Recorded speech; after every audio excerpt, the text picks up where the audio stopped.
DSC aspirants హెచ్జిటిలోని text book ప్రకారం 6th class maths short notes and questions నచ్చితే like చేయండి, subscribe చేయండి. ప్రాయోగిక జ్యామితి. రేఖాఖండం. రెండు బిందువుల మధ్య ఉన్న కనిష్ట దూరంనే మనం రేఖాఖండం అంటారు. దీనిని మనం కొలవగలము. స్కేలు వృత్తలేఖంతో కొలవగలము. వృత్తలేఖన సాయంతో మనం గీస్తాము. ఇప్పుడు రెండు వృత్తాలు అనేవి రెండు బిందువుల వద్ద ఖండించుకుంటే అవి అంతరంగా ఖండించుకున్నాయి అని అర్థం.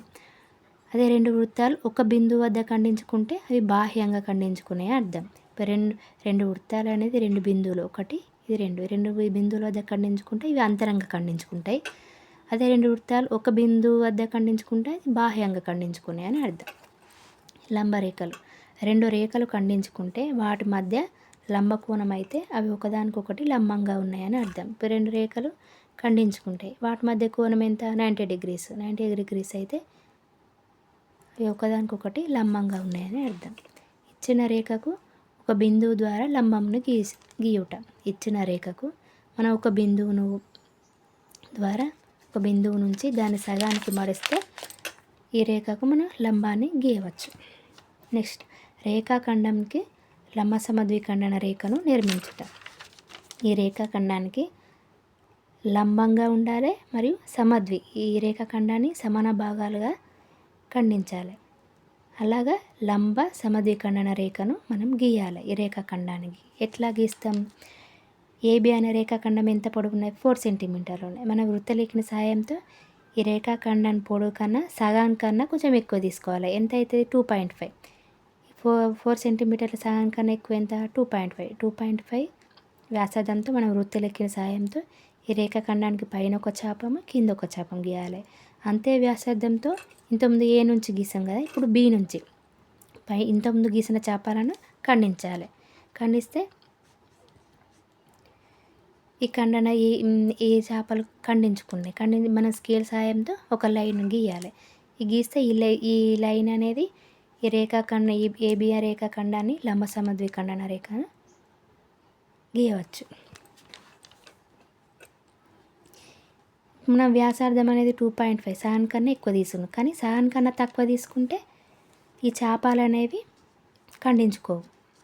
ఇప్పుడు 2 cm తీసుకుంటే ఇక్కడ ఒక చేపం ఏ ద్వారా గీస్తే ఇక్కడ 2 చేపలు, ఇక్కడ బి ద్వారా 2 చేపలు గీస్తే ఇవి అనేది ఖండించుకోవు. కాబట్టి వ్యాసార్థం అనేది సగానికన్నా ఎక్కువ తీసుకోవాలి. రేఖపై లేని బిందువు నుండి కూడా మన రేఖకు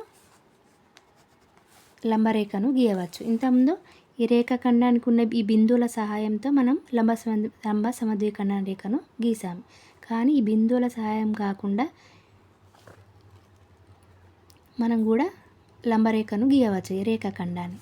ఎలా అంటే, ఫస్ట్ ఈ రేఖాఖండానికి పైన ఒక డాట్ ఉంచాలి, ఏ అనే డాట్ నుంచి కొంత వ్యాసార్థంతో వృత్తలేఖని సహాయంతో ఈ రేఖను రెండు చోట్ల, ఒకసారి లెఫ్ట్ సైడ్, ఒకటి రైట్ సైడ్, రెండు చోట్ల ఈ చేపలను ఖండించుకునేటట్లు ఏ నుంచి చూపెడతాను.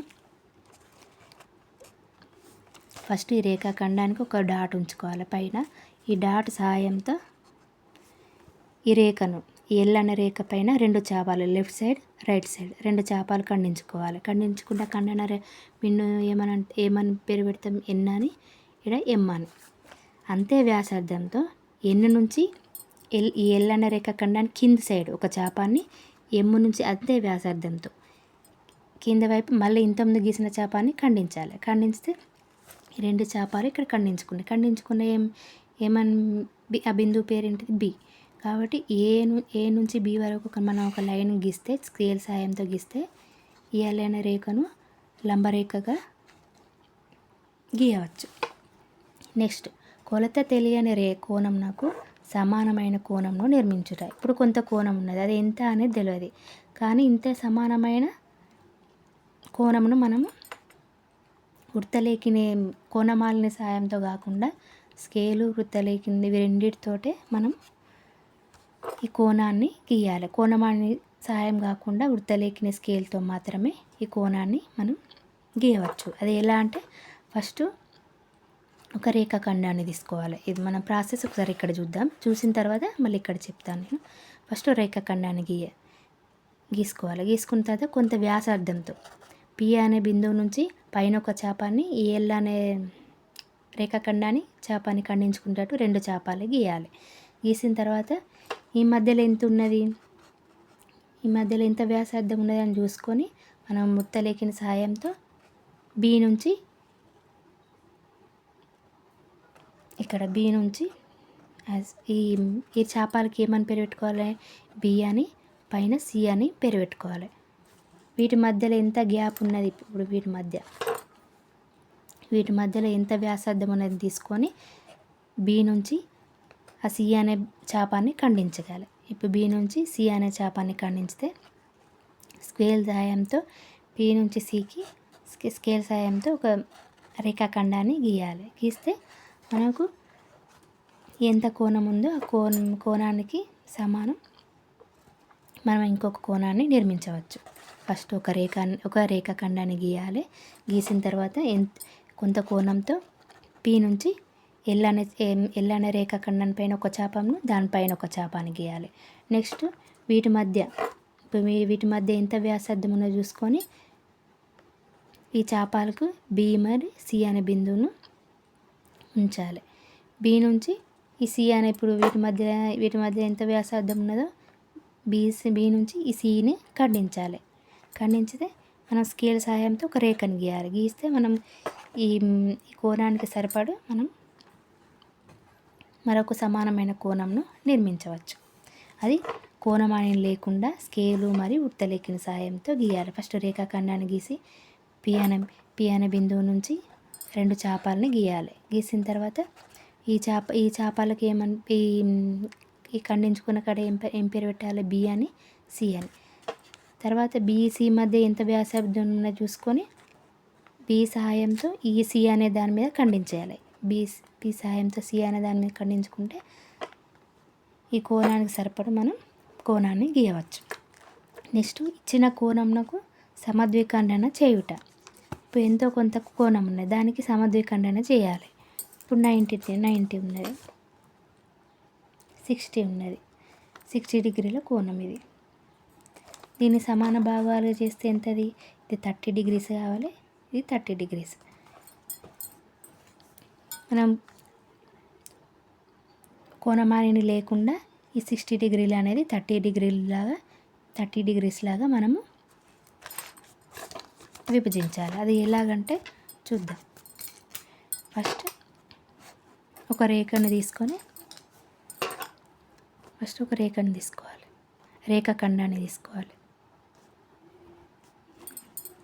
తీసుకున్న తర్వాత ఎంతో కొంత వ్యాసార్థంతో పైన ఒక చాపం కింద ఒక చాపం, పైన ఒక చాపం కింద ఒక చాపం, ఈ రేఖాఖండాన్ని ఖండించేటట్టు ఒక చాపం పైన ఒక చాపాన్ని గీయాలి. గీసిన తర్వాత ఈ చాపాన్ని మన స్కేల్ సహాయంతో ఒక లైన్ గీయాలి. గీసిన తర్వాత మనం ఈ వ్యాసార్థం అనేది మార్చకుండా ఈ బి అనే బిందువు నుంచి ఇప్పుడు ఓ అనే బిందువు నుంచి వెళ్ళి ఒక చాపాన్ని 2 చాపాలు గీయాలి. తీసిన తర్వాత మన అంతే వ్యాసార్థంతో మార్చకుండా మళ్ళీ ఏ నుంచి మళ్ళీ ఒక చాపం, మళ్ళీ బి నుంచి మళ్ళీ ఒక చాపం, మధ్యలో మళ్ళీ స్కేల్ సహాయంతో ఈ ఖండించుకున్న చాపాన్ని మన స్కేల్ సహాయంతో గీస్తే ఈ 60 డిగ్రీస్ అనేది 30 డిగ్రీస్ లాగా అవుతుంది.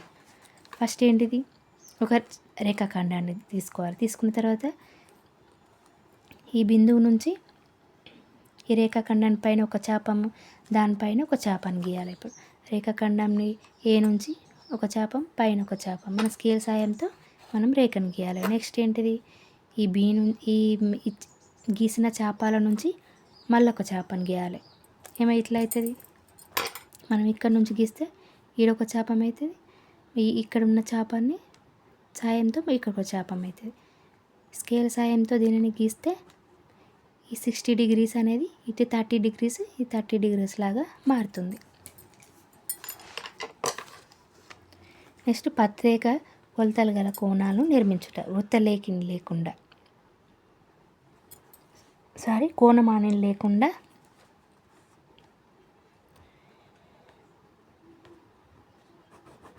కోణమాని లేకుండా ప్రత్యేక కొలతలు గల కోణాన్ని నిర్మించుట. ఫస్ట్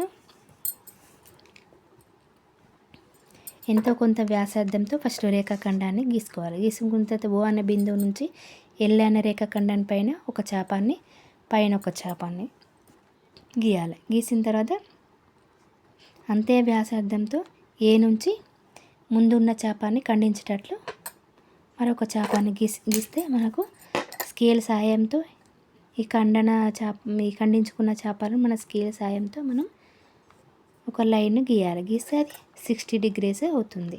ఇలా మనము 90 degrees 120 degrees కూడా గీయవచ్చు.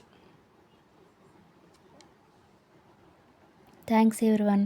నచ్చితే లైక్ చేయండి, సబ్స్క్రైబ్ చేయండి.